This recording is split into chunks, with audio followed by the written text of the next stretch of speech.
l'intérêt des dirigeants d'entreprise et l'intérêt des travailleurs, c'était à peu près la même chose, c'était d'augmenter l'emploi, d'augmenter la production. Et donc il y a eu un tournant, le néolibéralisme. Ce tournant, il a eu des conséquences importantes pour les États. Les plus riches se sont petit à petit écartés de la nation.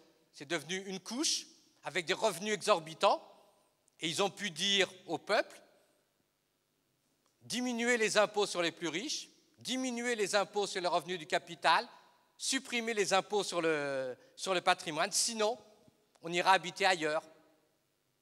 On ira en Suisse, on ira en Belgique, on ira en Italie, pour profiter des endroits où l'imposition est la plus faible. Les pays ont été contraints de faire de la concurrence fiscale, de baisser les impôts. Les entreprises ont fait pareil. Elles ont localisé leurs profits en Suisse, dans les îles Caïmans, aux Pays-Bas, en Irlande, partout où les taux d'imposition étaient plus bas. Et du coup, les États ont été pris en tenaille, ils ont perdu des recettes fiscales, et donc ils ont dû faire pression sur les dépenses publiques,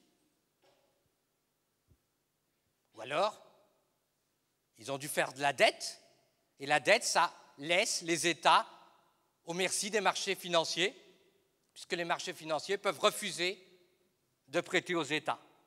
Donc les marchés financiers ont pris de plus en plus d'importance. Et donc on a eu une période, 80-2007, avec une forte croissance impulsée par la globalisation financière.